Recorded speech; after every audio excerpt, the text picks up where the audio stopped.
Hey, salut les petits fous du monde de la virtu, comment ça va? Bienvenue sur ce nouvel épisode où je vais parcourir en l'espace de 10 minutes un ensemble d'articles que j'ai sélectionnés pour vous. Je m'appelle Leonardo et je travaille pour la société Metanext. Avant de lancer le minuteur, déjà parcourons un peu le sommaire. Donc aujourd'hui, de quoi qu'on va causer? On va causer Broadcom. On va parler déploiement automatique vSphere vSAN en V8. Merci William Lam. La public preview du Stretch Cluster pour AVS. Comment changer sa default storage policy dans un contexte vSAN ESA. Comment j'upgrade vSAN 7 vers vSAN 8. Super intéressant à voir pourquoi je dis que c'est super intéressant. Qu'est-ce que je vous ai mis d'autre? Ben oui, la partie host client, pareil, dans vSphere 8, des petites nouveautés qui apparaissent. Le master KB sur vSphere 8, donc toutes les knowledge base, tous les articles qui référencient déjà quelques petits soucis sur vSphere 8, et la general availability de VMware Ransomware Recovery. Voilà pour le sommaire. Avant de commencer, on n'oublie pas un petit pouce, un petit partage, un petit commentaire si ça vous dit, hein, c'est toujours sympa d'avoir un peu de feedback. Voilà, donc avant de lancer, je vais lancer mon chronomètre, parce que sinon j'ai pas de chronomètre, et je parle trop, et je maintiens pas mon challenge, j'ai moins de 10 minutes. Allez, top, c'est parti, top chrono. Alors, VMware Ransomware Recovery. Donc ce qu'il faut savoir, c'est que c'est un add-on à activer côté VMware Cloud Disaster Recovery. Donc VMware Cloud Disaster Recovery, c'était la solution cloud de VMware pour faire du DR dans le cloud. Ce qu'il faut savoir dans un contexte de DR, en fait, toutes les études le montrent maintenant qu'au final, le DR, il n'est pas déclenché vraiment dans un contexte de désastre, mais c'est vraiment lors d'une attaque de ransomware qu'on va se rendre compte si son DR est pertinent. Là, sur les dernières études, en fait, une attaque apparaît toutes les 11 secondes. Je ne sais pas si vous avez vu un peu dans les actualités, dans la presse spécialisée, là, ces dernières semaines, il y a eu quand même pas mal de sociétés en France qui ont été attaquées sur des contextes de ransomware, et du coup, VCDR peut être une des réponses, en plus en rajoutant la brique Ransomware Recovery. Et en fait, l'idée, c'est quoi de cette brique-là? Donc, c'est de faire de l'analyse, de prévenir d'une nouvelle attaque et surtout de savoir à partir de quand je suis capable de restaurer. Parce qu'en fait, tout le challenge en cas de ransomware, c'est de savoir à quel point je dois restaurer mes VM. Et donc la partie VCR va forcément nous aider, surtout avec la brique ransomware, pour sélectionner le meilleur point. Et en fait, sur quoi ça va se baser? Ça va se baser sur ce qu'on appelle l'entropie de la donnée et surtout sur la modification des blocs. Donc plus on va avoir des blocs qui sont modifiés sur une période de temps rapide, plus VCDR va nous dire attention sur cette zone-là, probablement c'est à partir de là que tu as été crypto-loqué. Donc voilà, donc l'idée de ça, c'est vraiment de nous aider à définir le bon point de restauration, de surtout démarrer dans un environnement complètement isolé, donc c'est-à-dire d'être complètement détaché de la production d'un point de vue réseau, d'avoir derrière, et ça c'est vraiment compris dans le produit, d'avoir un scan EDR, donc ça se base sur Carbon Black derrière, hein, ce qu'il faut pas, il faut savoir sur quoi c'est basé, et en fait ça va permettre de faire toute cette analyse comportementale au niveau de la machine virtuelle, vérifier tout ce qui est faille de sécurité, donc ça c'est super intéressant, et voir si on n'a pas, s'il n'y a pas un virus qui traîne quelque part. Donc en général, lorsqu'on lance cette partie d'étude comportementale de la VM, VMware préconise de la laisser pendant 8 heures, parce qu'en général, les virus sont dormants, surtout dans un contexte de ransomware. Autre article que je vais vous mettre bien évidemment dans la vidéo, c'est le master KB. Donc en gros, qu'est-ce que c'est? C'est un listing de l'ensemble des KB sur vSphere 8. Donc là, ça va partager, on partage déjà sur les nouveautés de vSphere 8, toute la partie sur les vGPU, sur certaines problématiques autour des VMFS. Enfin bref, déjà les premiers articles autour de vSphere 8 sont documentés dans cet article-là sur un master KB. Autre sujet, toujours sur vSphere 8. Alors, la dernière fois, dans ma vidéo hors série, je vous ai présenté l'installation d'un vCenter. Donc, j'espère que ça vous a plu. Moi, ça m'a éclaté de la faire.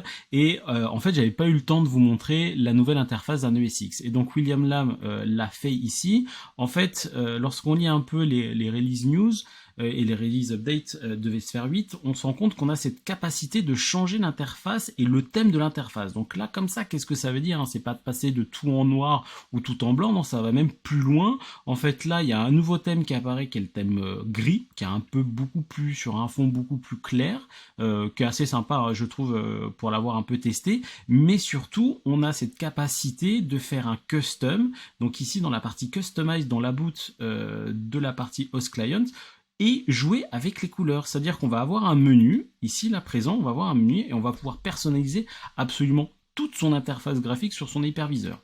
Donc voilà, donc moi je l'ai testé, donc là c'était violet, moi je l'ai fait sur mon lab, j'étais tout écrit en rouge. Est-ce qu'il y a une grande utilité? Je pense pas, mais bon, ça existe, c'est présent.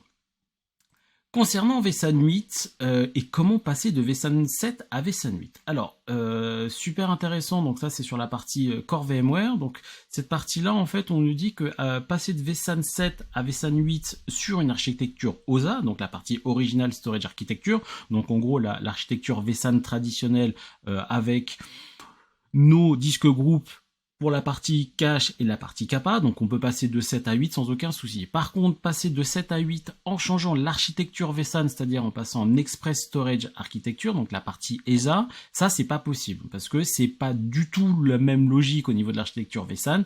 Du coup, on peut pas faire un upgrade in place, donc là c'est faire un upgrade en parallèle, donc savoir avoir une infrastructure toute neuve en vSAN 8 en mode ESA, donc c'est-à-dire avec du NVMe derrière, parce que c'est vraiment ça l'idée d'avoir de la partie ESA pour bénéficier de toutes les améliorations. Donc en gros, passer de vSAN 7 à vSAN 8 en mode original, il n'y a pas de souci, donc là la partie OSA, passer de vSAN 7 à vSAN 8 dans un contexte ESA, donc la partie Express Storage Architecture, c'est une nouvelle infrastructure et c'est un nouveau type de matériel, surtout à cause du NVMe. Petite remarque qui est non négligeable sur cet article-là, surtout sur la partie ESA, pour l'instant, ce qui est supporté, ce sont des vSAN Redinode. Donc bien faire attention si vous avez demain un projet sur la partie vSAN ESA, de bien prendre des vSAN Redinode.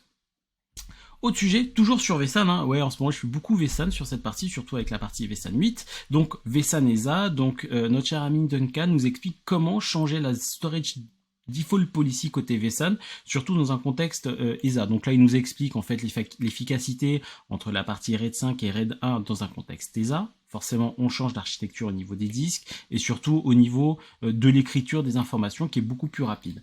Et en fait, lorsqu'on va le déployer, ce qu'il faut faire attention, c'est que la storage policy par default est une vSAN standard. Du coup, il faut passer par la storage policy ESA. Et en fait, quand on regarde dans notre vCenter, on a une storage policy qui est bien taguée ESA. Et donc, il faut changer au niveau de son dataster par défaut pour mettre cette storage policy là. Autre article autour de Microsoft avec la partie Azure VMware Solutions, c'est la public preview, enfin, du Stretch Cluster. Donc le Stretch Cluster, pour l'instant, AVS était un peu en retard. Ils sont en train de le rattraper. Donc le Stretch Cluster au contexte AVS, ça veut dire quoi? C'est être en dispo sur plusieurs ZZ et avoir un SLA de 99,99. Donc ça nous permet de faire un PCA dans un contexte Azure VMware Solutions. Donc c'est en train d'être en public preview, donc la GA est en train d'arriver très rapidement dans toutes les zones.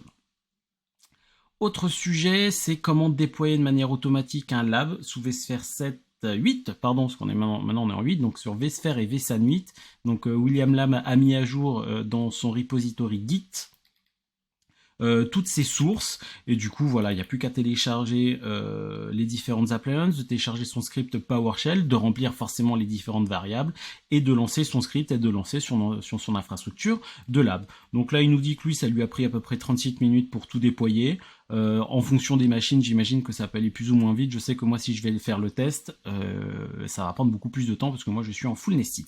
Voilà, comme d'habitude, hein, je vous mettrai la description. Et pour terminer, waouh, là il me reste 2 minutes 30, donc je vais avoir le temps de parler.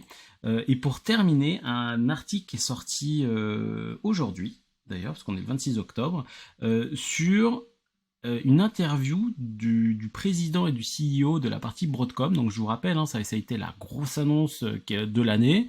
Non, c'est pas vSphere 8, non, c'est le rachat de Broadcom.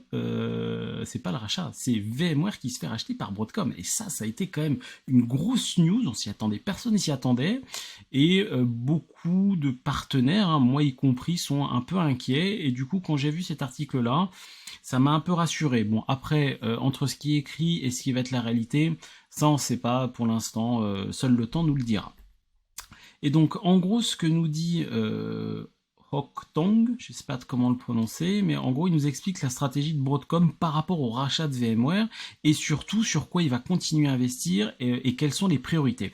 Et au final, il explique très bien que dans sa stratégie, il s'est rendu compte que voilà, le portefeuille de VMware est assez important et qu'il va faire un gros focus sur, enfin, il va garder ce focus sur la partie multi-cloud et sur la partie cloud native. Donc en gros, tout ce qui est transformation des applications natives et toute cette partie multi-cloud. Parce que de plus en plus de nos clients sont multi-cloud ou ont une tendance à aller vers du multi-cloud et du coup voilà, Broadcom a compris cette partie-là. Et l'idée hein, dans la stratégie de Broadcom, hein, je fais juste que traduire, hein, c'est vraiment d'accompagner les clients VMware à utiliser mieux leurs produits, à mieux se transformer et à développer un écosystème multi-cloud. Voilà, donc lien sur la partie multi-cloud, donc là on nous explique qu'il a voyagé sur une grande partie, sur plusieurs pays en Europe. Donc en France, moi je l'ai pas vu, mais bon peut-être qu'on n'est pas assez important, ça peut arriver, c'est pas bien grave, c'est la petite joke.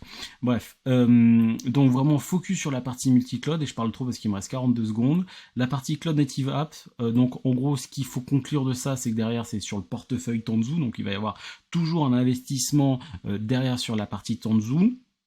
Et point non négligeable sur la partie pricing, donc ça c'était une de grosses craintes de tous les clients et des partenaires également, c'est d'avoir une énorme augmentation des tarifs. Donc là l'idée c'est ce qu'il dit, hein, c'est pas d'acheter une boîte comme VMware pour augmenter tous les tarifs et tout péter, non, l'idée c'est derrière d'investir, de continuer à investir sur la partie R&D, de se focaliser sur les clients, de se focaliser également sur les partenaires. Donc j'ai trouvé l'article intéressant, rassurant également, maintenant on verra. En tout cas, j'ai fini mon temps, voilà, j'ai mon horloge qui est en train de sonner. J'espère que cette vidéo vous a plu, et je vous dis à dans 2 semaines a priori, et pour ceux qui auront la chance d'être à Barcelone pour le VMware Explore, on se retrouve là-bas. Allez, ciao ciao.